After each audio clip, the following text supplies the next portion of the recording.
So this is just after 07 hours, 700 hours GMT, 0800 hours local time in the UK on Wednesday, the 11th of August, 2021. This is part A of the KhoodeelaarTV campaign.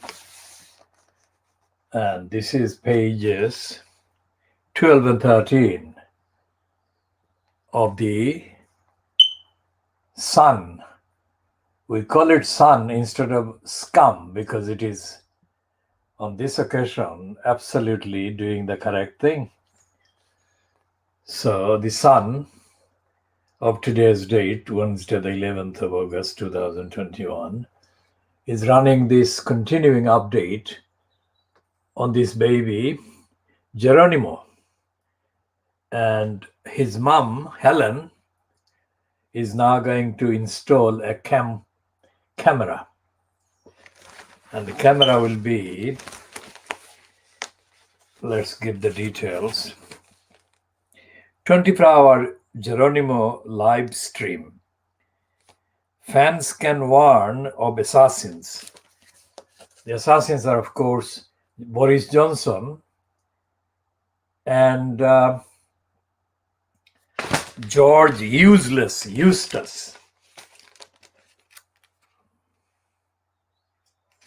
and their agents. And this is the kind of measure that is being taken, and it's worth reading the piece out, I think. And most of these 2 pages spread is devoted to alpacas, and this line is a new one. This is exclusive by Natasha Clark and Amir Razavi. So Death Row Geronimo is to have a camera fitted in his pen, so supporters can keep a 24/7 watch on the doomed alpaca's safety.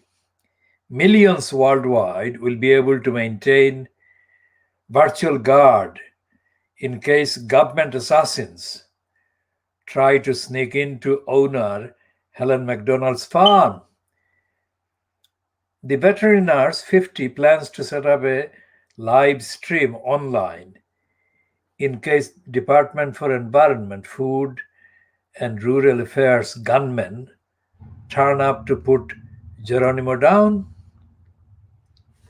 Now, this is something that is usually written about regimes like the North Korean regime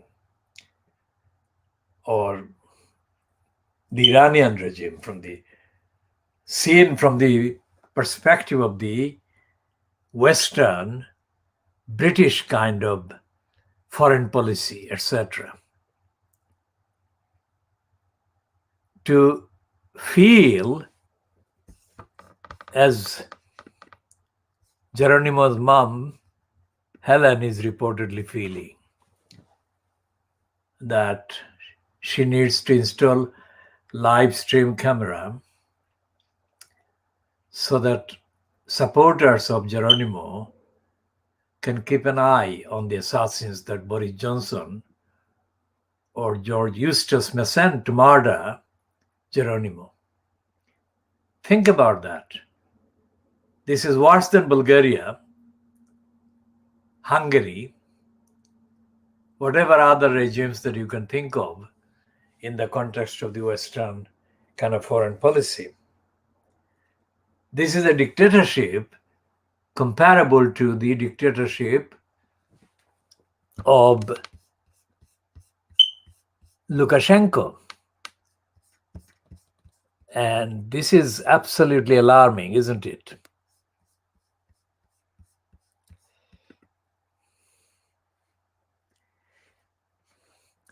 And this is something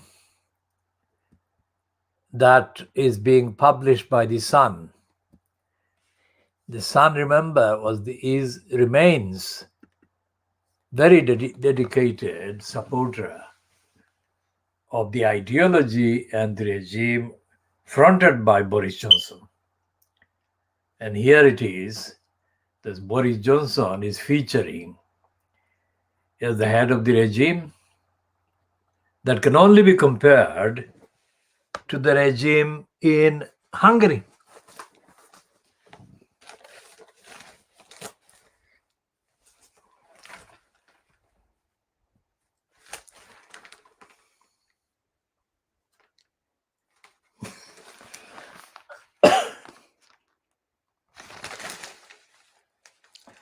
We shall look at the full details of this during this edition, which is part A of the KhoodeelaarTV television channel, being broadcast only on the internet. That is, it's not being broadcast on the satellite or on the terrestrial platforms. And we are doing this as the world exclusive diagnosis of Fleet Street. And it is literally to be taken as that. World exclusive diagnosis of Fleet Street. Now here is the Metro, and they've got a shorter version of Geronimo with his mom, Helen. And let's have a look at the piece. It's headlined, "Allow Geronimo to self-isolate."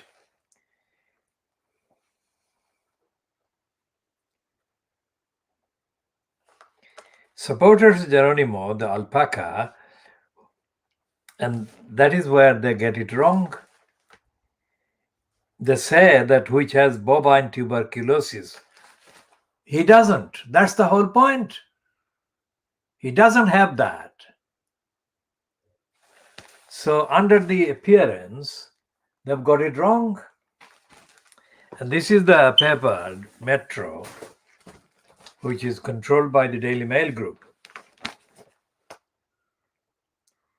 And the Sun is the only one that is doing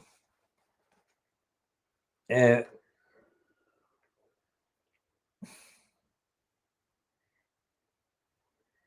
fairly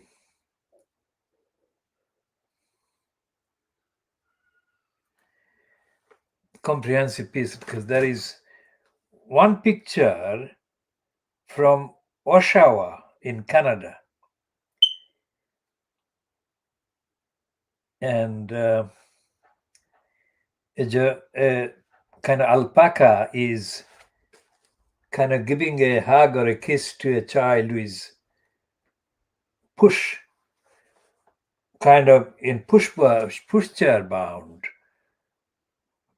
And another one is far better, far worse. Newlywed with two guests, and they are the two alpacas. They love a tickle on the neck and will lean into you for a cuddle. And there is a National Treasures alpaca workouts.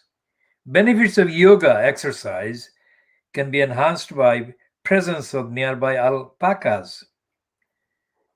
And it goes on. I mean, this is the 1, 2, 3, 4 main pieces on Geronimo and his friends or his likes in the Sun today. And this will be one of the remedial issues that the Sun is now kind of promoting, which will make the Sun come across as being a good newspaper, which is very, very significant thing to say. Now, we have done the metro. Now, let's look at the other paper, the Times, in the same ownership of the Rupert Murdoch.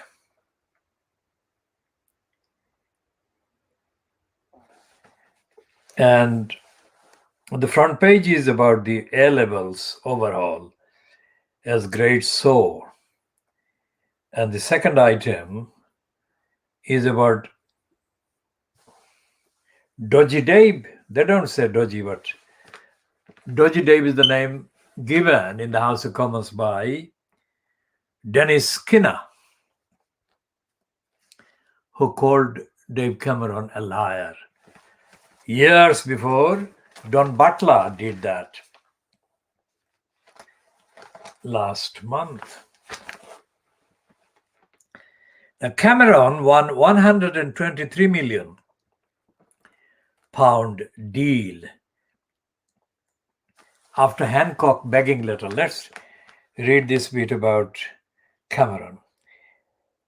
David Cameron's employer secured a $123 million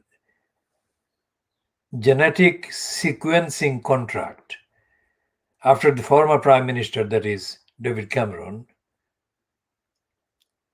lobbied Matt Hancock to attend a genomics conference, the Times has learned. Cameron is a paid advisor to Illumina, an American biotech company that provides gene sequencing services that can be used to screen DNA for genetic illnesses. In April 2019, Cameron lobbied Hancock, then Health Secretary, about the event, saying, "I understand J. Flatley, then Illumina's executive chairman, has sent this direct to you, your office, but I wanted to ensure that you had seen it personally and strongly endorsed their invitation to this significant conference." Now, this is Cameron taking part in a brazen, corrupt series of plots. We shall talk about corruption and criminality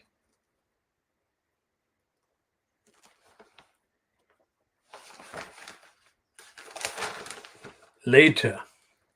Let's check if they have got any updates on Geronimo, because we are focusing on Geronimo as the silent witness to the degeneration and the descent into darkness of Britain, or the British state, as fronted by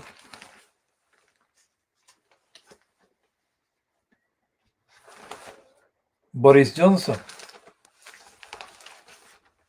Okay, there is a piece on page 17 about Geronimo.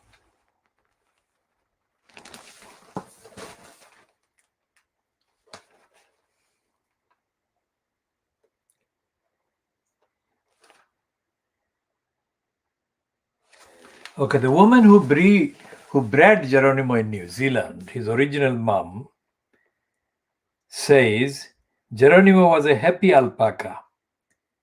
Now, this boy is happy even now. Look at him. He looks absolutely beautiful. How can Boris Johnson and George Eustace condemn him as being sick?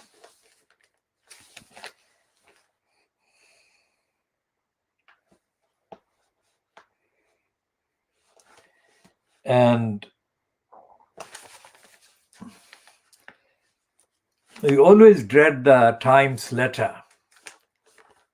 The Times letter is always cruel to animals.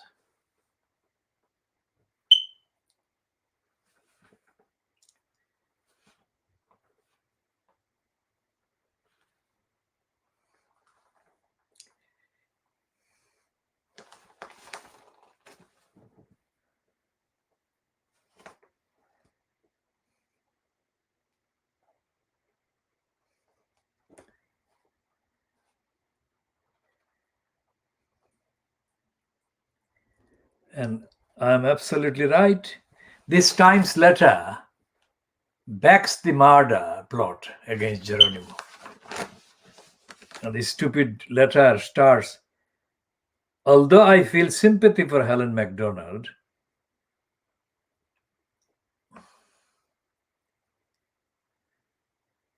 I also think of those countries, countless farmers whose cattle have faced the same fate. Now, this is stupid, illogical, and completely unscientific and irrational.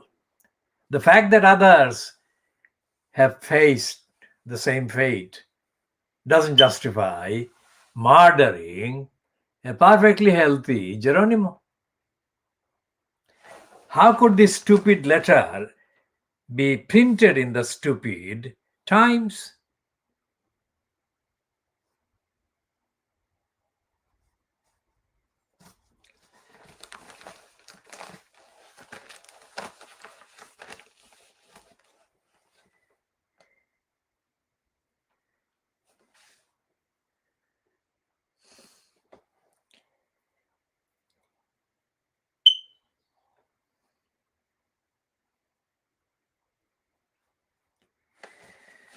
So when his main breeder, Leonie Walker, said goodbye to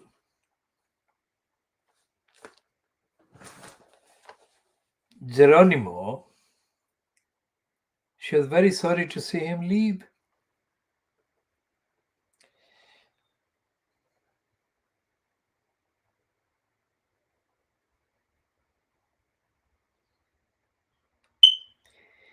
And she's saying, according to this piece in the Times, you normally don't retest within 90 days of having a TB test. You're going to come up with false positives. And those false positive tests that we are talking about, that was 4 years ago. If Geronimo had tuberculosis before he got over to the UK, or if he had got tuberculosis when he went to the UK, he would be dead. So MacDonald also believes that the tests returned false positives. By all accounts, this boy looks absolutely beautiful and healthy as he is.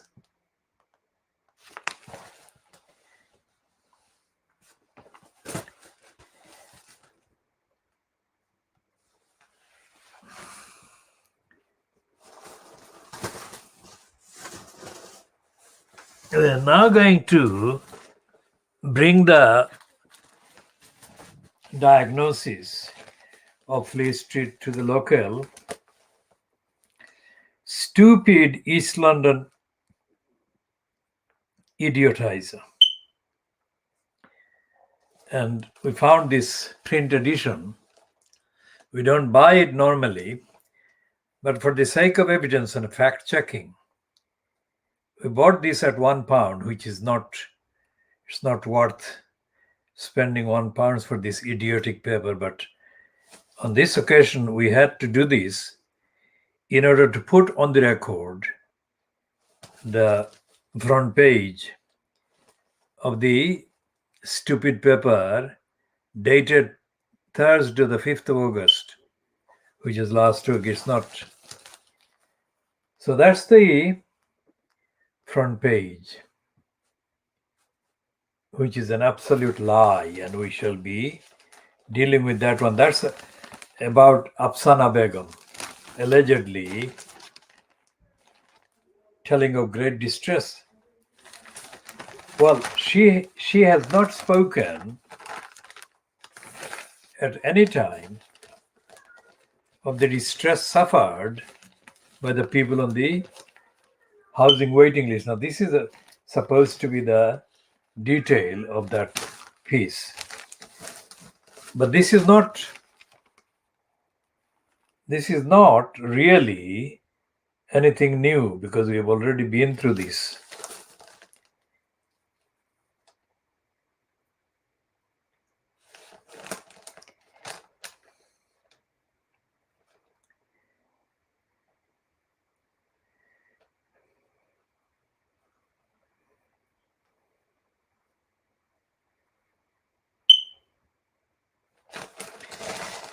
So the fact that she is saying about her distress on the prosecution as malicious, that is not true,